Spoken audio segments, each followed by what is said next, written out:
RSS ಮುಖಂಡ ಶರತ್ ಹತ್ಯೆಗೆ ಯತ್ನ ಖಂಡಿಸಿ ಬಂಟ್ವಾಳದಲ್ಲಿ ಪ್ರತಿಭಟನೆ ನಡೆಸಲಾಗ್ತಾ ಇದ್ದು ಮುನ್ನೆಚ್ಚರಿಕೆ ಕ್ರಮವಾಗಿ ಮುಖಂಡರನ್ನ ಬಂಧಿಸಲಾಗಿದೆ.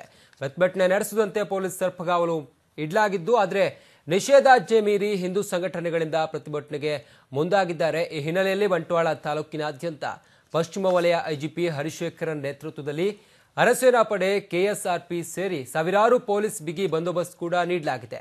ಇನ್ನು ಪ್ರತಿಭಟನೆಗೆ ಅವಕಾಶ ನೀಡಿಲ್ಲ ಎಂದು ಐಜಿ ಎಚ್ಚರಿಕೆಯನ್ನ ನೀಡಿದ್ದಾರೆ.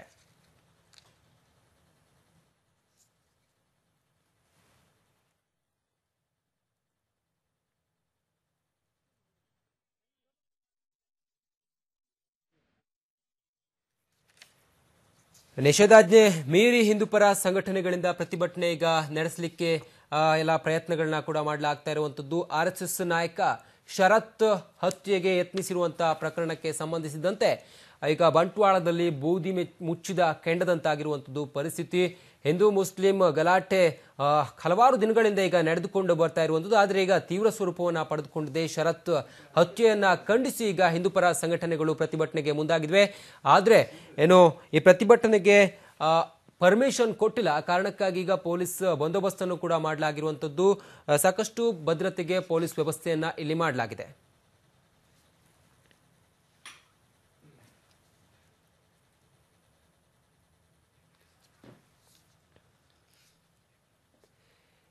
ಈ ಕುರಿತು ಮಾಹಿತಿಯನ್ನ ಕೊಡ್ಲಿಕ್ಕೆ ನಮ್ಮ ಪ್ರತಿನಿಧಿ ಮಂಗಳೂರಿನ ಪ್ರತಿನಿಧಿ ಇರ್ಷಾದ್ ಈಗ ದೂರವಾಣಿ ನೇರ ಸಂಪರ್ಕದಲ್ಲಿ ಜಾಯ್ನ್ ಆಗ್ತಿದ್ದಾರೆ. ಇರ್ಷಾದ್, ಪ್ರಮುಖವಾಗಿ ಇದೀಗ ಬಂಟ್ವಾಳದಲ್ಲಿ ಪರಿಸ್ಥಿತಿ ಹೇಗಿದೆ, ಯಾವ ರೀತಿಯಾಗಿ ಪೊಲೀಸ್ ಬಂದೋಬಸ್ತ್ ಒದಗಿಸಲಾಗಿದೆ, ಹೇಗಿದೆ ಸದ್ಯದ ಪರಿಸ್ಥಿತಿ ಅಂತ ಇರ್ಷಾದ್?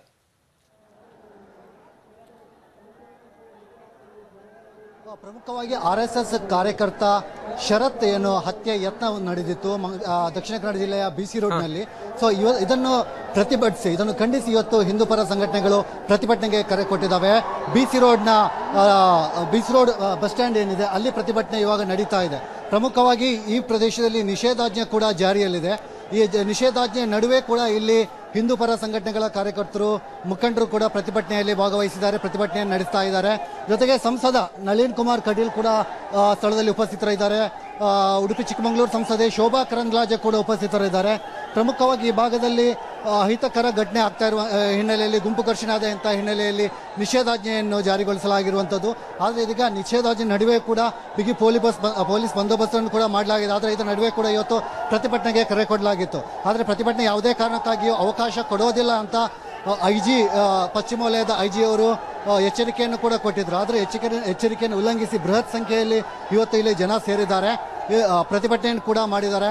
ಇನ್ನೊಂದು ಕಡೆಯಲ್ಲಿ ಪ್ರತಿಭಟನೆ ಹಿನ್ನೆಲೆಯಲ್ಲಿ ಪೊಲೀಸ್ ಬಂದೋಬಸ್ತು ಕೂಡ ಮಾಡಲಾಗಿದೆ. ಹೆಚ್ಚಿನ ಸಂಖ್ಯೆಯಲ್ಲಿ ಪೊಲೀಸರನ್ನು ಕೂಡ ಇಲ್ಲಿ ಒಂದು ಸ್ಥಳದಲ್ಲಿ ಜಮಾಯಿಸಿದ್ದಾರೆ. ಯಾವುದೇ ರೀತಿಯಲ್ಲಿ ಗುಂಪು ಸೇರಬಾರ್ದು ಎಂಬ ಎಚ್ಚರಿಕೆಯನ್ನು ಕೂಡ ಕೊಡಲಾಗ್ತದೆ. ಆದರೆ ಅದೆಲ್ಲವನ್ನು ಮೀರಿ ಇವತ್ತು ಹೆಚ್ಚಿನ ಸಂಖ್ಯೆಯಲ್ಲಿ ಜನ ಕೂಡ ಸೇರಿದ್ದಾರೆ, ಪ್ರತಿಭಟನೆಯನ್ನು ಕೂಡ ಮಾಡ್ತಾ ಇದ್ದಾರೆ.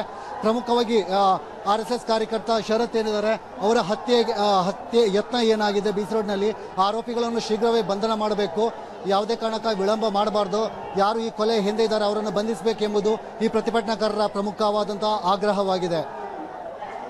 ಓಕೆ ಇರ್ಷಾದ್, ಇನ್ನು ಆ ತನಿಖೆ ಯಾವ ರೀತಿ ನಡೀತಾ ಇದೆ, ಹಾಗೆ ಅಲ್ಲಿನ ಭದ್ರತೆ ಹೇಗೆ ಒದಗಿಸಲಾಗಿದೆ, ಈ ಒಂದು ಪ್ರತಿಭಟನೆಗೆ ಭದ್ರತೆ ಹೇಗಿದೆ, ಹಾಗೆ ತನಿಖೆ ಹೇಗೆ ನಡೀತಿದೆ ಅಂತ?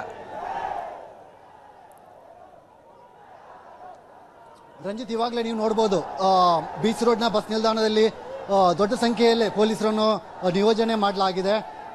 ಹೆಚ್ಚಿನ ಸಂಖ್ಯೆಯಲ್ಲಿ ಪೊಲೀಸರು ಬಂದಿದ್ದಾರೆ. ಹಿರಿಯ ಅಧಿಕಾರಿಗಳು, ಜಿಲ್ಲಾ ಎಸ್ಪಿ, ಐಜಿ ಕೂಡ ಸ್ಥಳದಲ್ಲಿ ಮೊಕ್ಕಾಂ ಹೂಡಿದ್ದಾರೆ.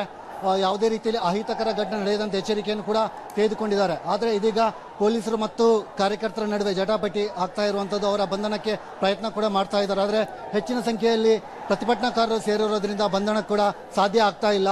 ಬೀಚ್ ರೋಡ್ನ ಬಸ್ ಸ್ಟ್ಯಾಂಡ್ ಏನಿದೆ, ಬಸ್ ನಿಲ್ದಾಣ ಏನಿದೆ, ಇಲ್ಲಿ ದೊಡ್ಡ ಸಂಖ್ಯೆಯಲ್ಲಿ ಕಾರ್ಯಕರ್ತರು, ಬಿಜೆಪಿ ಮುಖಂಡರು, ಸಂಸದ ನಳಿನ್ ಕುಮಾರ್ ಕಟೀಲ್ ಸೇರಿದಂತೆ ಸಂಸದೆಯಾದಂತಹ ಶೋಭಾ ಕರಂದ್ಲಾಜೆ ಕೂಡ ಸ್ಥಳದಲ್ಲಿ ಇರುವಂತದ್ದು. ಸೊ ಅವರ ಬಂಧನಕ್ಕೆ ಕೂಡ ಇಲ್ಲಿ ಪೊಲೀಸರು ಪ್ರಯತ್ನವನ್ನು ಮಾಡ್ತಾ ಇದ್ದಾರೆ. Ranjit, okay, thank you Irshad ಮಾಹಿತಿಗಾಗಿ.